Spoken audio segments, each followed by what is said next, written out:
Good afternoon, everybody. Welcome to another of our regular Thursday afternoon webinars. Well, at least there is some news to report today, unlike previous webinars where we've been sitting here saying no news on reopening, no news on reopening.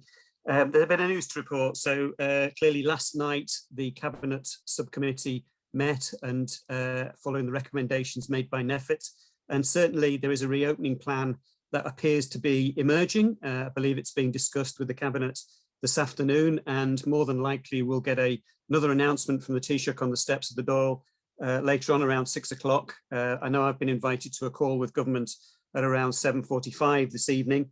So it should all be out in the open, but you know, if the media reports are anything to go by, then there's going to be a flurry of activity in May. Certainly starting off with the much anticipated opening of the rest of construction. But from retail perspective, it looks like there's be an opening of click and collect on the 10th of May, and then a full opening of non-essential retail on the 17th of May. That's how things stand, certainly as of this morning. Look, I know this is probably a bit of a double-edged sword for many. I think people that I've spoken to this morning, many are saying, great that we've got the clarity on the reopening plan, and that we've at least got something that we can work towards.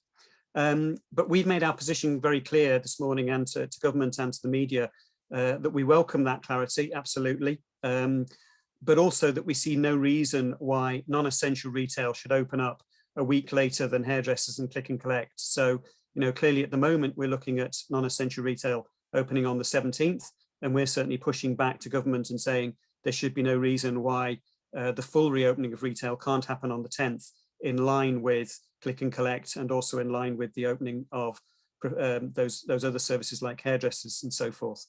So we'll look for answers from government this evening. We've also got some concerns about the fact that Northern Ireland's retail, non-essential retail sector will open up as of tomorrow, and we are concerned about the number of customers that will be travelling north potentially and doing their shopping in Northern Ireland. And again, we will raise that strongly with the Taoiseach this evening when we do speak with them. So look, all of that is for later. Clearly, though, you know, the final announcement, there may be things that will happen when the Cabinet as a full group does meet. But look, we should be clear about the government's plan, exact plan, by sort of 6 o'clock this evening. But look, for now, it's been a long 4 months, and at least there is some light at the end of the tunnel. And this afternoon, we want to lighten the mood a bit and talk about that reopening plan, what will finally happen when we start to get some customers through the door. We've got a great panel, a mixed panel for you today. So we've got Martin Allen, the marketing manager, or the market manager rather, for IKEA. I know that Martin's having a wonderful day, and I expect you have a wonderful day every day, Martin. We'll probably go back to that joke later on. Tracy Flanagan, who's the HR manager with Carrick-Dunn, and we've got Becky Harrison, the MD of Fishers in Newtown Mount Kennedy. So those are our panel that are coming up, and they'll be having a chat to me in around 10 minutes or so. But before I introduce those guys, I just want to come back to our partner, who's going to take over this for the next sort of 8 to 10 minutes, and that's Finian Brett, the Ireland country manager for AFEX. So let me hand over to Finian. Finian, you're very welcome. Over to you. Duncan, thanks a million for the introduction, and thanks to yourself and Keelan and the REI for having me along today to give a bit of a presentation and to introduce AFEX to your members. Very excited to run through a few bits here now today. Just going to share my screen. Okay. So can you guys see the screen okay? Yep, perfect. Yeah, perfect. Okay. Finian Brett's my name, as Duncan said, guys. I am Ireland Country Manager with AFEX Ireland, Associate Foreign Exchange Ireland, and today we're going to go through the considerations about trade with the UK before your business reopens. So, sorry now, Keelan, I'm just having a problem. Just click to the right there, Finian, the right-hand side. It's actually not clicking for me. Okay, here we go. And just a bit about myself. As I said, Ireland country manager. I'm with FX just under 10 years, and previously worked in formulating hedging policies and strategies for clients. And I currently lead the Irish office, and we're based in Bagot Street in Dublin. So the agenda here, FX, who we are, how Brexit has impacted buying behaviour and impacted budgeting. What are the main considerations for rate moves going forward, and how will that impact value, and how FX can help to plan against volatility and protect profit margin. So briefly, who we are. So FX, we're one of the world's largest non-bank providers of foreign solutions and hedging products. We save customers money on foreign payments and specialising in putting currency plans in place for businesses. I'll go into that a bit later on in the presentation. At the moment, we currently have hundreds of Irish clients trading with us. We've been operating in the Irish market for the last 10 years. And we actually have a number of REI clients who are REI members who are clients of ours also, one being Barry McCardle there, who you might know from Shoe City, Northern Lights, who would have a number of brands up there in shoes and clothing, including Tommy Bow, etc. Barry's been working with us there since 2015 and very kindly allowed us to use his testimonial here in the presentation today. So FX, very quickly, what we'll do is we'll take 2 or 3 points off this, not to be going too deep into it, but we send payments to more than 180 countries. We send and receive more than 100 different currencies. We trade 20 billion annually, and we have 22 offices in 11 countries. And these are where our offices are located. We're headquartered in the US, so a number of offices in the US, Canada. In Europe, we have our main European office in London, but in Dublin now we're authorised and regulated by the CBI. So our Italian, Swedish and Spanish offices all passport through our CBI license, which is a great plus, which makes us a very important part of the FX family. So how Brexit has affected buying behaviour and impacted budgeting. So what we found with clients over the last number of months is that the increased paperwork due to Brexit has meant that we've seen a shift in clients to buying larger consignments from the UK less often. So what people want to do is they want to cut down on the paperwork. So what they've tended to do is, as opposed to buy as and when they needed it, now they're putting a bit more planning into it, which will obviously cuts down on paperwork because you're buying less often. Also, it cuts down on the possibility of the container being stopped because of incorrect paperwork, not only your own paperwork, but also other paperwork for stock in the container. So obviously, if you're buying less often, there's less chance of that happening, which makes it more prudent then to buy more less often. So this is what we're finding from our clients at the moment. Quite important from the UK, the challenge is to work out what the euro sterling rate is. And obviously you want to achieve your target profit margin, which is based on the customer selling price, and you want to achieve or better this rate. So again, we'll go into this slightly more detail later on in the presentation. What we found is, over the last 5 years, a lot of volatility in euro sterling, basically based on Brexit.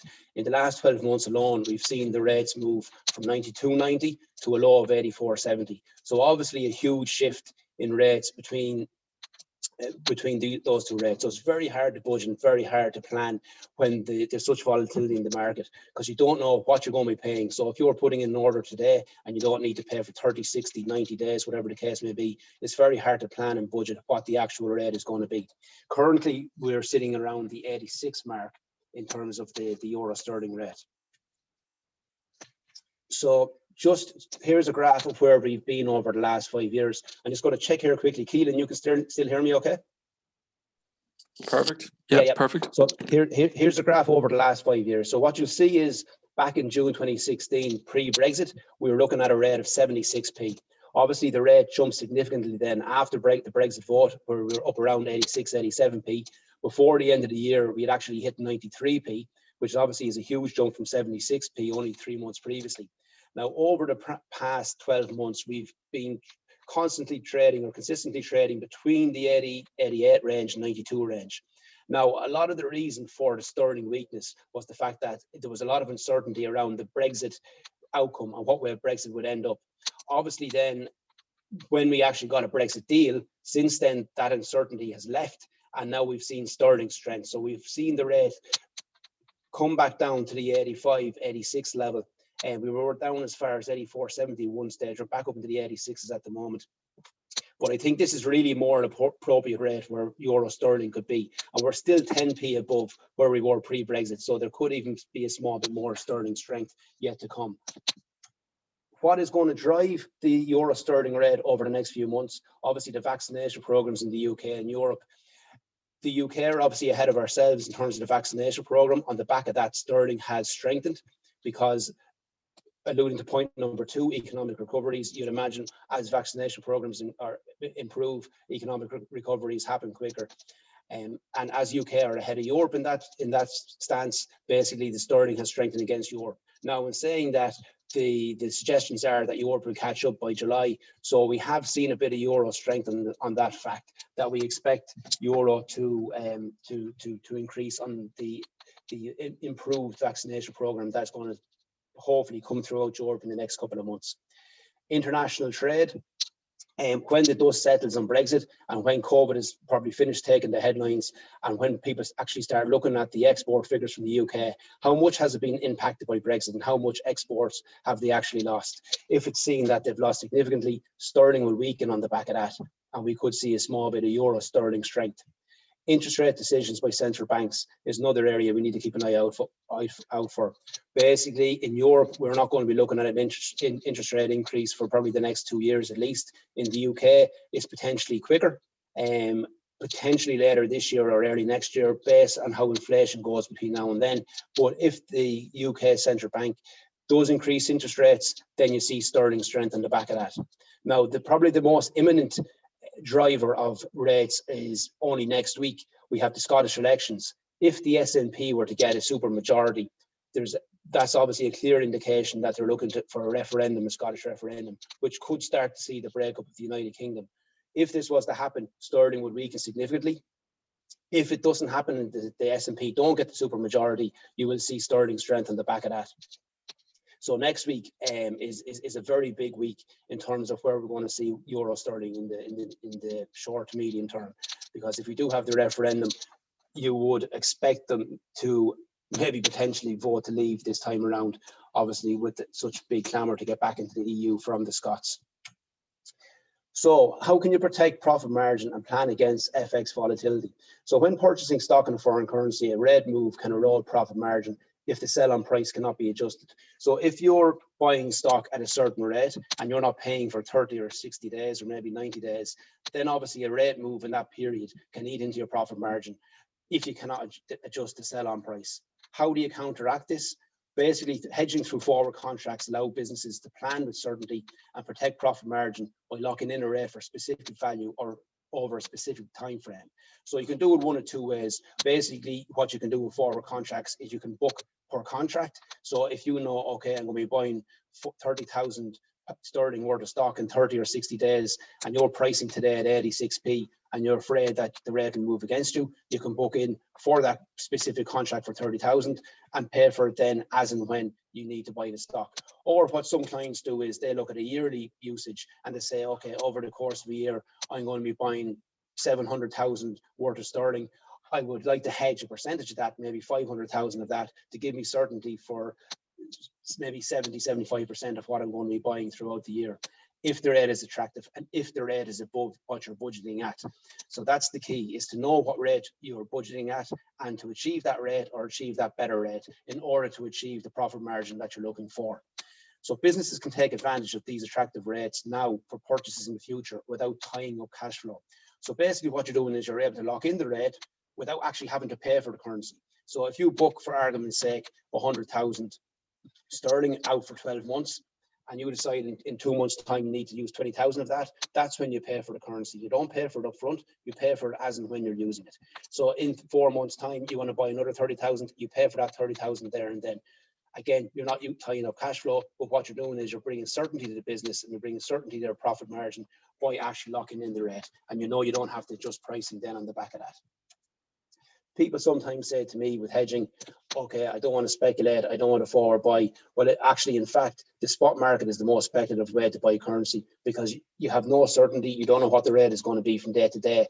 And with the volatility that we've seen over the last 3-4 months, it can move 1, 2, 3% in the space of a couple of days, which can eat into profit margin and brings anxiety to the situation because you don't know what you're going to be paying for in euros for the amount of sterling that you want to buy. So what we do is hedging policies can be tailored to meet all foreign currency requirements, and we help businesses to put hedging plans in place that best suit their business. So we work with clients that are doing 60, 70,000 a year to clients that are doing 5, 6 million a year. So we have different hedging products, whether it be forward contracts or more flexible structured products to suit everybody's needs. We sit down with the client, we talk through the requirements, what they have coming up, and we help to formulate a plan that will bring some certainty to their foreign currency exposure and allows them then to budget according to that hedging. So why choose FX? For global payments, strategic management solutions, FX offers many advantages. Obviously, price improvements. We're looking to offer you better rates. Obviously, with the REI guys, we're offering preferential rates. So competitive rates, reduced fees. But really where we see the benefit is the proactive level of service that we give. We get to know clients' requirements. We sit down, we go through the requirements. And it allows us then to give a bit of guidance in terms of when is a good time to buy, when is not a good time to buy, and allows us then to work with the client in regards to their budget rate and putting plans in place to actually help them achieve the budget rate or overachieve on the budget rate. With ourselves, you get a dedicated account manager, so you have a relationship manager on a one-to-one basis who gets to know your business, and also we give daily update, weekly updates, personalized market monitoring. So again, we're looking to give the SMEs the type of service that the banks are giving to the large corporates, and that's what we do. So this is myself, Finian Brett, as I said, Ireland Country Manager, email address fbrett@fx.com. I'm sure Keelan will share my details with you guys afterwards. But if anybody has any questions, yeah, more than happy to answer at this stage or later on when we're having the panel discussion. But yeah, it's exciting times, and as I said, with euro sterling, it is quite volatile at the moment. So it is definitely worth keeping an eye on what you're buying at the moment, and what you're buying at as the shops reopen over the next couple of weeks. So brilliant. Thank you, Finian. That was super. So can I just ask you then, presumably, if anybody on this call has got suppliers outside of the state and they want to improve that operation they've got with those suppliers, it's a question of giving you a call, is it? That's the... Exactly, Duncan. So basically, I focus on euro sterling because as a country, we predominantly buy from the UK, but we deal with any country globally. And yeah, if they're buying in China, we can buy in US dollars. We buy in NINB, and we're one of the few providers to offer in NINB. So we work with clients that buy in any part of the world that it basically isn't sanctioned. So okay. Yeah, anybody with any sort of foreign exchange exposure at all, we'd love to talk to them. Superb. And just finally, before we move on, is there anywhere unique that people are starting to focus in on to source from that hasn't been around for a while? Is there sort of countries that are emerging that you're finding that you're trying to that you're doing deals with, people are doing deals with now? Or yeah, but funny enough, we've definitely seen an uptake, say in some goods from China, especially. Now, China would traditionally have been a strong area for companies to buy from anyway, but definitely we've seen an increase there.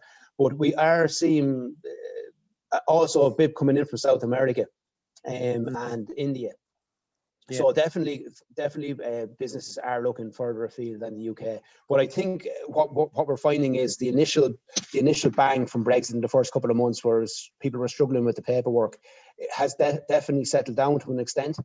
But you're still going to have the issues around incorrect paperwork. And when you're buying in stock on a container being shared with somebody else, their paperwork has to be correct also in order to not delay your stock. So yeah. That's really why people are looking at buying bulkier, maybe even buying a container as opposed to buying just a proportion of a container, because then they're safe in the knowledge that the paperwork will be correct. If it's the wrong paperwork. It's interesting. Yeah, it's interesting. So we're getting over the pandemic. We've got through Brexit, and I'm just like sitting there looking at your slide there that says, the Scottish referendum coming down the tracks, the breakup of the UK. Oh my God, I got my head in my hands now thinking about the future. But anyway, let's put that to one side. Yeah, thank you, Finian. You're going to stay on, aren't you? Yeah, I stay on. Thanks, Duncan. Okay, superb. Right, guys, let's introduce the panel. Can I get the panel up on the screen there, guys? We've got Tracy there, Rebecca, and we've got Martin. So, guys, let me start. I'm going to ask you just to do a quick introduction, and a little bit of background, and maybe say a little bit of how your business has got over COVID, where you've got to at this point. So maybe I'll just start with no particular order, but let's start with you, Tracy, if you don't mind. Sure. Our manager. What are you? Give us a bit of background, Tracy. Hi everyone, and thanks Duncan for having me on. So I've been HR manager with Carrickdon for coming up on 2 years, so an exciting time to join. Not long into the role and we jump into a pandemic. But prior to that, I've been in retail pretty much all my life from so have a good background in retail. Yeah, in terms of the pandemic for Carrickdon, look, at last March was a big shock to us all, but we have a fantastic online and marketing team, which has really, pulled out all the stops, and we're very lucky to be in that position. I know other retailers are not as lucky.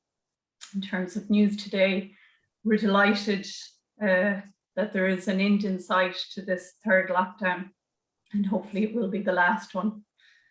Yeah, brilliant. Yeah, we've and so say all of us. It's long overdue now at this stage. I'll come back, Tracy, and we'll start to go through a few questions in a minute. But let me just introduce Martin from IKEA. Sorry to make that little joke to begin with there about Women's Day, Martin, but give us your background and how have IKEA coped over the last 12 months or so? Yeah, hi, good afternoon, everyone. Thanks for having me on. Yeah, I've been with IKEA for just over 23 years. So yeah, a long time in a variety of roles in the UK, in stores and in head office. I came to Dublin just under 2 years ago now. I was lucky enough to become the market manager here. So I look after the large Ballymun unit, and then we've got a small ordering collection point in Carrickmines as well. So yeah, I feel really fortunate to be here and enjoying my time despite the restrictions that we have in place at the moment. The past year especially has been very tough. Obviously, we've not been open on three lockdowns. And I was trying to work out the other day whether we've actually been, whilst I've been here, we've been open more than we've been closed, and it's yeah, it's quite close, to be honest. All our trade has been coming through our online piece. And then we've transformed the store into a fulfillment store for online during that time. So the sales online have been fantastic, but it's obviously it doesn't make up for having the unit open. Really pleased to hear about the new opening date. We thought it might be towards the end of May or even June. So I think that's a really positive piece of news, and really excited for the unit to be open again and trading and welcoming our customers. Superb. Thanks, Martin. And it's look, we're only a couple of weeks away now at this stage, so that's all good news. Becky, I'm going to turn to you, my fellow retail forum guru, sitting there on these regular calls we've been having with Minister English and the Department of Trade and Enterprise, and I know that you've been making your contributions the same way that we have to that group. So your thought, give us your background again in terms of and how the pandemic thus far. So thank you very much, Duncan. Becky Harrison, I run a family business in Newtown Kennedy, small boutique department store. So different scale than the others on the call, and the minnow of the group. As you said, I've got involved in a few different groups. I was asked to sit on the retail consultation forum, I suppose being a representative voice of the smaller retailers. So it's been great to have an insight into how these decisions are made, like the ones that are hopefully going to be made and announced later today, and give our tuppence halfpenny worth into it, which is great. I've been working in retail again a lot of my adult career, and between Fisher's here and also in Keen's Jewelers, I was our marketing manager in Munster. They have 3 stores down there, so a little bit of a background there. Fisher's sort of actually kind of almost a little bit similar to IKEA and to Carrickdon. I think it's interesting always on these calls when you're comparing different size organizations, actually how much is in common, even though the scale is so different. had planned to go online in a serious way for spring 2020, and we were incredibly fortunate that we had the infrastructure ready to go. And so I suppose we were lucky from that point of view, but we were starting from not quite zero, but from about a 1% online sales situation. So it had a long way to go. And we were slow in doing it, even with the need to go online, because we were so aware of people's situations and personal situations, and that we weren't essential. And we felt, I'm sure, like everyone, that we can't really push the marketing too much at the start, because, you know, people were dying and people were losing their jobs. Obviously, that's still happening, but you know, the environment has changed and it's now acceptable to promote to people, and there is a demand, and so you're meeting that. So we've obviously grown the online hugely. I had to close the stores the same as everyone else. We only have one store. Ours, like IKEA in Ballymun, our store is now a warehouse effectively for our online sales, and thankfully they've grown to about 20% of what our business would normally have been during this period. Obviously, online is pretty much about 90% of the business now, with a few telesales.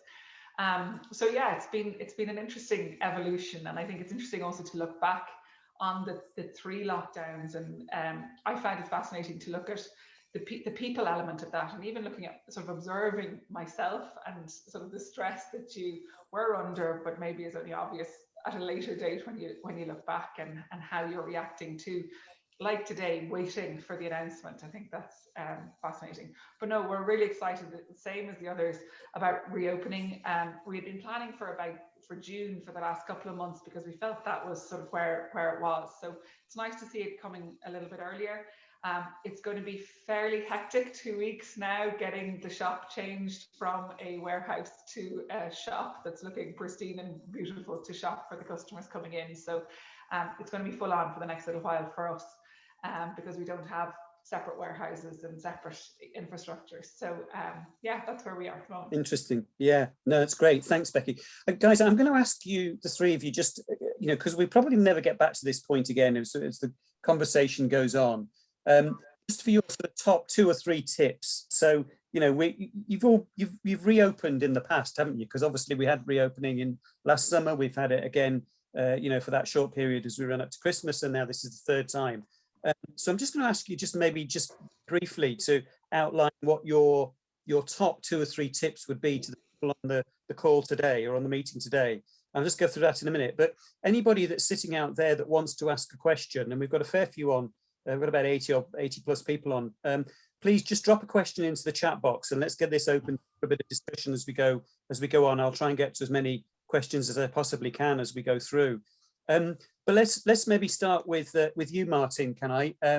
You know, clearly big business like IKEA. You know, you've gone through this a couple of times. I'm sure there's an awful lot of work that's gone into the operation and so forth. So what would be your top 2 or 3 tips for businesses sitting there thinking about, how do I get reopened again after 4 months of closure? I think the first point is one you've just mentioned really, is about taking the learnings from the previous 2 times we've had to reopen. I think we reopened in, was it the end of November, start of December, much better than we did during the first lockdown. And taking those learnings into this reopening again, I think is important. I think the planning and the preparation, I think Rebecca was just mentioning that 2 weeks isn't so long, so a lot to do in those 2 weeks, but I think that will be key for a successful reopening. And then probably another point is around the communication, and that's co-worker and customer communication. And that starts with our customer on the web, and then continues obviously onto the site itself and then through the store. So I think that communication is key, but then also for our co-workers who will be a little bit anxious, a lot of them, about reopening again, but to set their minds at rest and to take care of them in a really good way. And communication, I think, is absolutely key to be able to do that, and to make sure everybody's roles and responsibilities are straightforward and understood. We try and empower as many of the co-workers as possible to take responsibility. So we rely on them a huge amount to make sure our customer experience is the best that it can be during this time. Superb. Yeah, look, at it's I suspect there might be some common themes emerging from this next bit, but Becky, over to you in terms of your top 2 or 3 tips, so that reflect some of what Martha said. Some common themes. I think so I have 3 basic ones again.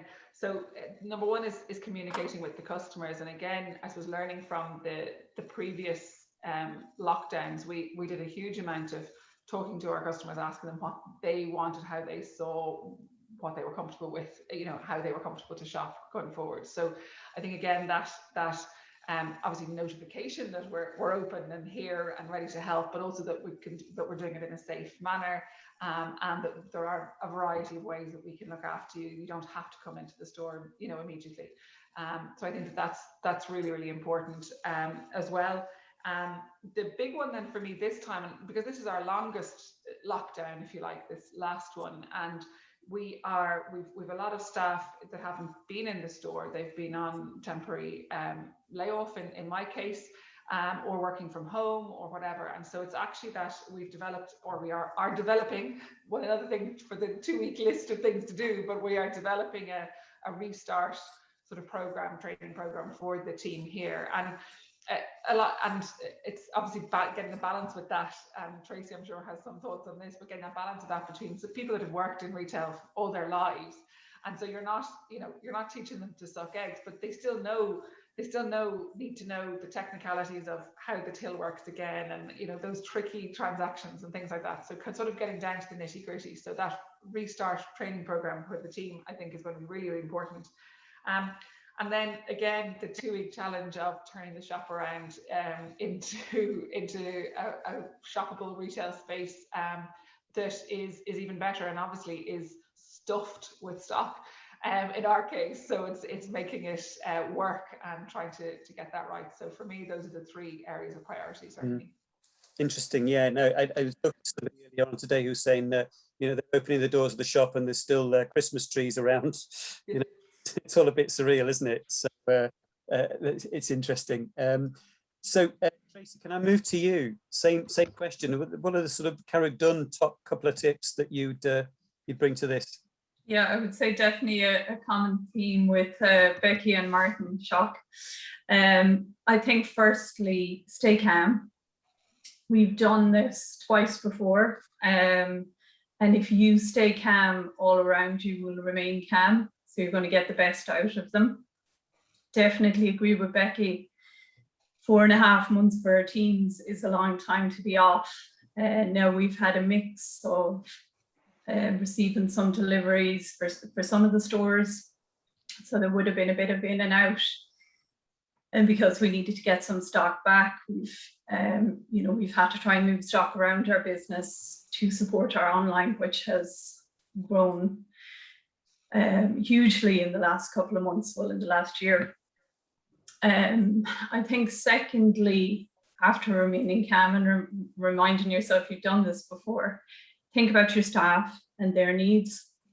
So talk to them. I mean, obviously we've a pretty big team. There were 42 stores, but trying to be as flexible as you can. Things have changed for people, childcare, working from home, care for their parents or family members. So it's to try and take all of those things into consideration when you're planning, and look after their health and safety needs first. If they're feeling comfortable and confident to return to work, first of all, you get them back to work, which is definitely our main priority. And then secondly, that will feed off the customers when it does come time to open. If your staff are happy and comfortable, the customers will see that. And then I would say the third thing is to start thinking about your customers. What is it that they need? Put yourself in their shoes as a customer walking into a store. What is it that you would like? Communicate, as Becky and Martin have said, to your customers. We are very lucky. We have a fantastic marketing team that are all over social media and have loads of great things planned in how to communicate with those customers. But I think if you keep those 3 things in mind, calm, staff, customers. And Tracy, I know you and I were talking beforehand around some of this, but there's lots of people out there kind of got used to, dare I say it, sitting on the PUP at €350 a week. Do you envisage any difficulty in getting some of those people back into work at the end of this? I know we had some of this before at Christmas, didn't we? Do you see that problem? I think we are really lucky, and I'm sure everyone would say the same about their own teams, but we have an absolutely fantastic team, and they are the backbone of everything that we do. But I'm not naive. And we certainly have come across issues in the past where we've struggled to get people back for various different reasons.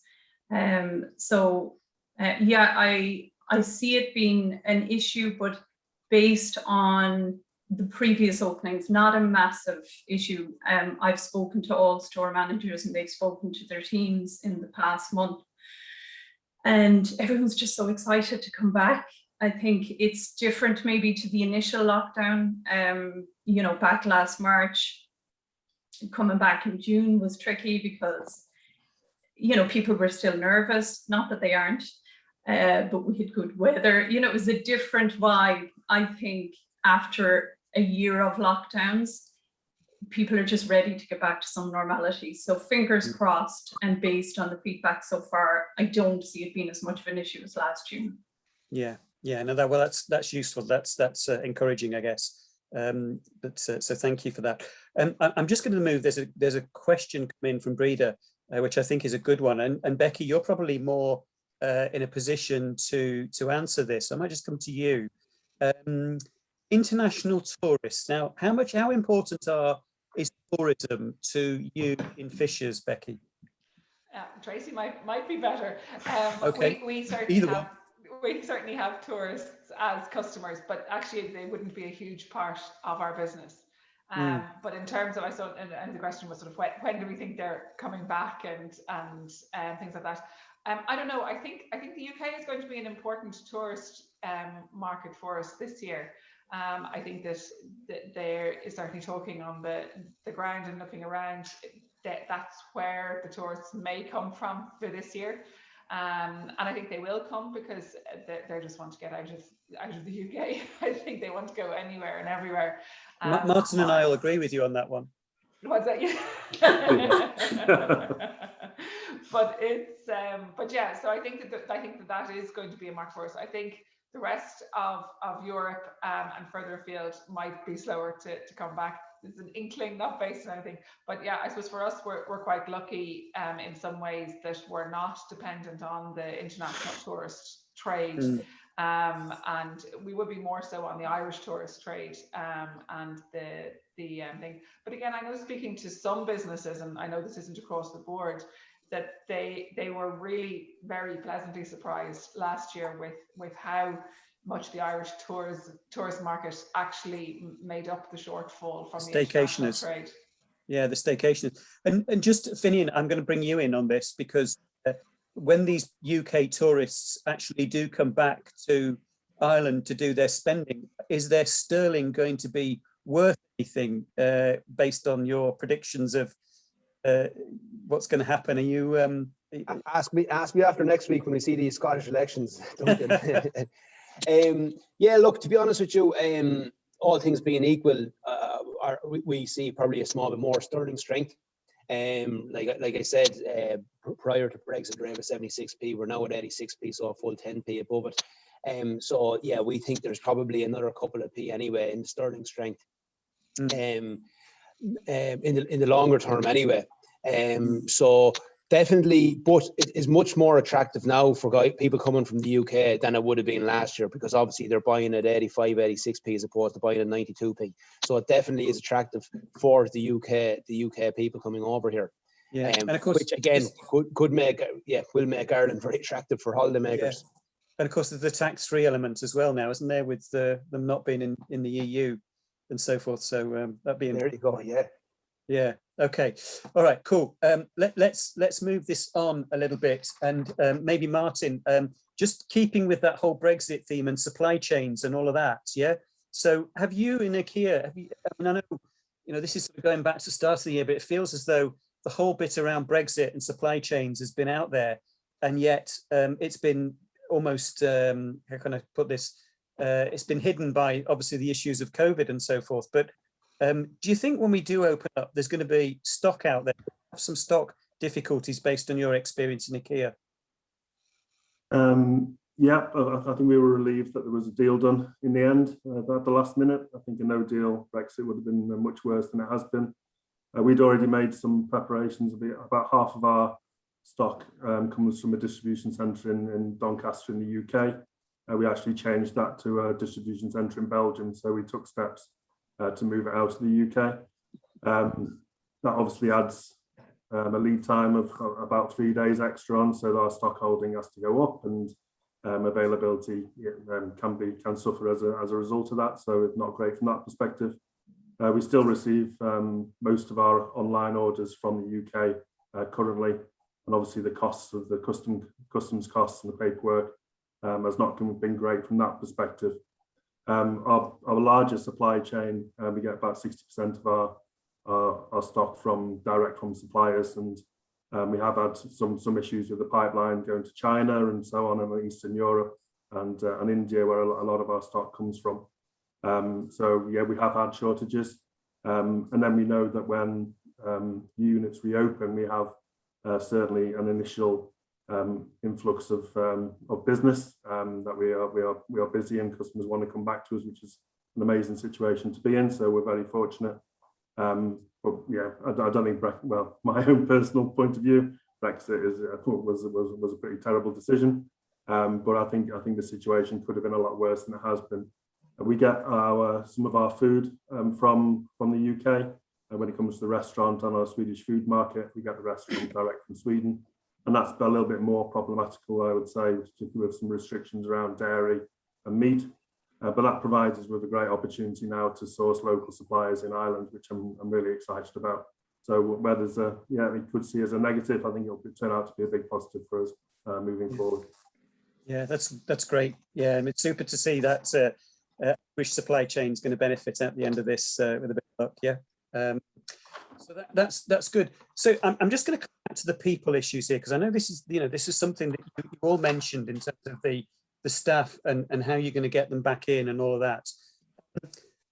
Tracy, just coming back to you, in terms of how people are and their own mental health, and let's call it the caution of coming back into business after a 4-month absence, and how are you going to induct them back in? How are you going to look after them? What are your thoughts around that? Have you got anything planned? Yeah, great question, Duncan. And definitely something myself and the ops managers are very mindful of. So we plan on doing a webinar style welcome back with the store managers next week, which they will then do with their own teams, just covering topics like wellness. I've been on many webinars and workshops and various things to support the teams in little things that they can do, and have been in contact with them throughout the lockdown.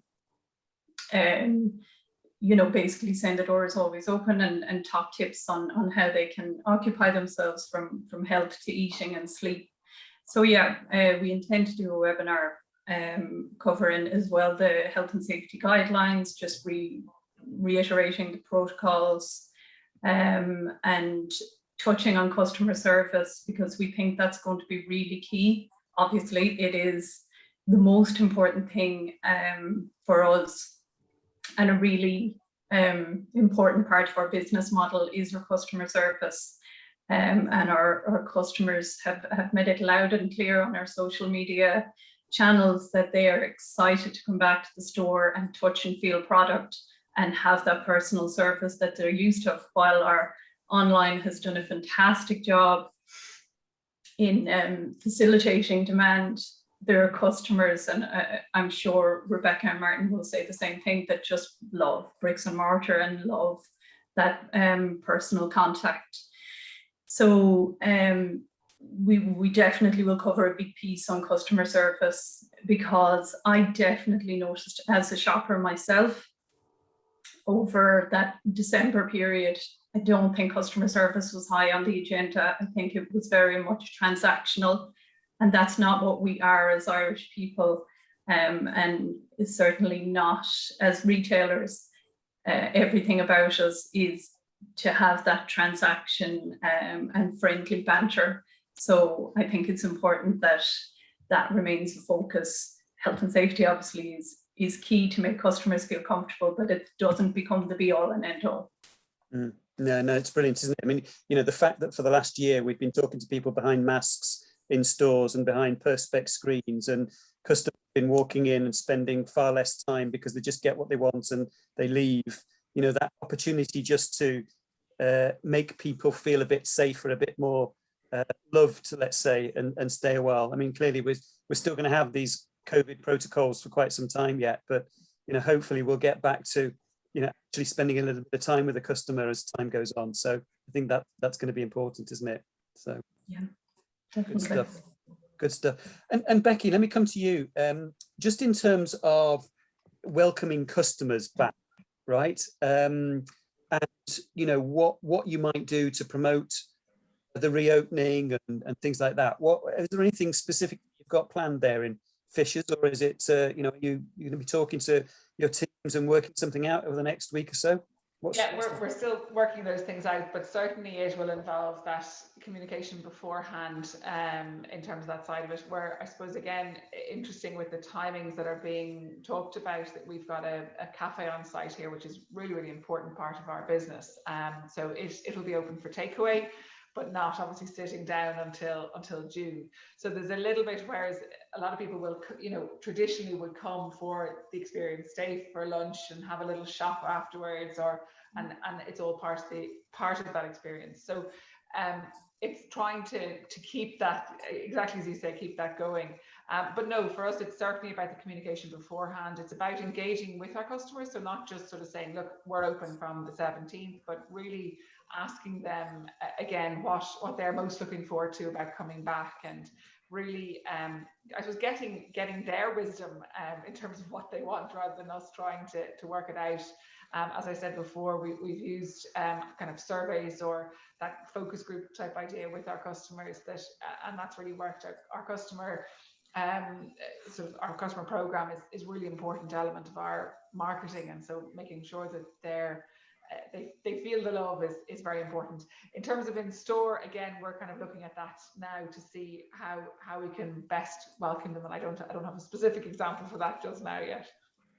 Yeah, and Martin, I'm just going to come to you in terms of some of the operational bits around this. So, you know, these first couple of weeks back, we're going to experience, you know, presumably with IKEA being closed for a period of time, you know, do you anticipate that we're going to be queuing off the Ballymun exit of the M50 to get in? And are you ramping things up? Are you thinking about, you know, hordes of customers in those first few weeks, or are you thinking it might be a bit muted and just be something that will build over time? No, we're expecting to be busy. I think also obviously customers haven't been able to return items, so that will add, I suppose, a busyness from that perspective also. We have an occupancy rate that we'll stick to, which is obviously a lot reduced from our normal number of customers that we would have in the store. And then we're also. And sorry, Martin, I'm going to cut across you. What is that? How do you work it out? Have you? Well, the store is 35,000 square meters, and we're about 15% of our normal occupancy at any one time. And we have a counter on the way in and on the way out that counts all the customers coming in and out, so we have an accurate view of how many customers we have in the building at any one time. And then we also have social distance wardens around the store, because obviously we can still get pinch points even if we're managing the numbers in the store. So then we can send people to help and support those areas where needed. I think we saw last time we reopened that a lot of our customers have more of a mission in mind rather than perhaps browsing the store. So we've opened up more shortcuts and made sure that our tills and so on are operating in a really efficient way to make sure that those customers who want to have a quick visit with us can have a quick visit and come into the store and exit the store. And obviously that then helps as well with any queues we might have outside. Last time after the first week, we didn't really have queues outside, I have to admit. So I don't think you'll have any problems queuing back onto the onto the M50. But I think it just needs to be well managed. After coming out of the first lockdown, we did have to close the car park a couple of times just to stop the queue getting too big outside. But we didn't see that so much in the after the second lockdown. And I think we've improved our operation since then as well. So that's brilliant. There's a question here about how busy do you think business will be in the first 2 weeks after opening? So it sounds to what you're saying is you think it's going to be really busy in India. Yeah, I think obviously our UK stores opened 2 weeks ago now, April 12th, whenever it was, and they've definitely seen some good numbers coming out of there, about 10-15% above what was being planned, I think. So, and obviously we were shut this time last year, both in the UK and in Ireland, so it's hard to compare year on year, but some very positive numbers coming out. Obviously our online trade has decreased as a result of the stores being opened, and we think that will happen a little bit in Ireland, although our online sales are probably double what they were 2 years ago. So we still see that as a major form of our expansion strategy. Sorry, your online would be a major form of your expansion strategy, yeah? Did you say? Yeah, and then we'll also look at physical units. I suppose at the moment it's a difficult situation to be in and a difficult environment. So we'll look to expand through digital means for the time being, and then look at physical units at a later date. Yeah. Okay. Cool. Brilliant. And I guess the same sort of question to Tracy in terms of, you guys presumably planning for something fairly, a good strong start. Is that what you're planning for? Yeah, absolutely. The feedback that we've been getting from the UK, we've been in contact with retailers, is they've had a great first 2 weeks. So that's very positive. So we're planning for the same. Usually they go hand in hand. Our in and out will be a little bit more rudimentary than Martin's, because our stores, the square footage would be nothing like IKEA, so we can pretty much see how many people are in our store at any given time, but we will have a person on the front door, certainly for those first 2 weeks, probably more at peak times, just to count in and out people, and keep everyone safe and comfortable, and communicate, sanitize, and the rest of the things that we were doing for the last couple of months. So yeah, please God, we will see people come out and support bricks and mortar.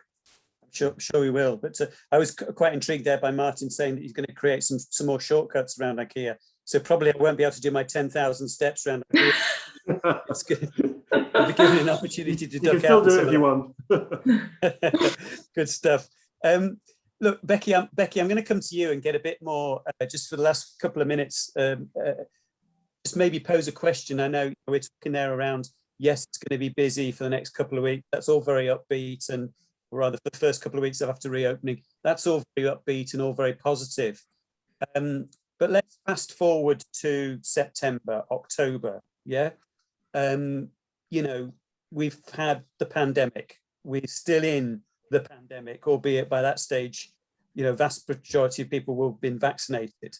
But yet, the government start to then take the supports away. People are starting to feel the pinch in terms of financially. What are the challenges going to be, Becky? I think that there are lots, and I think it was I'm mostly fashion retail, fashion gifts. So for us, if you like, some of that's exactly the question I've been posing to myself all season, because we've been buying for next autumn. We finished the buying for next autumn, and you are really going, what the hell do we do? Is there going to be, exactly as you said, that kind of rush to start with, and then it peters out? And we're back to a lower level, or will it be sustained? And because people haven't been able to buy autumn clothes for the last 2 years, are they going to go mad? Like it is, the uncertainty is certainly one of the challenges, Duncan. And I think that is it. So yeah, absolutely, that forward ordering piece is very, very tricky. And I suppose what we've done here, we've actually reduced the size of our retail space a little bit, actually quite a lot.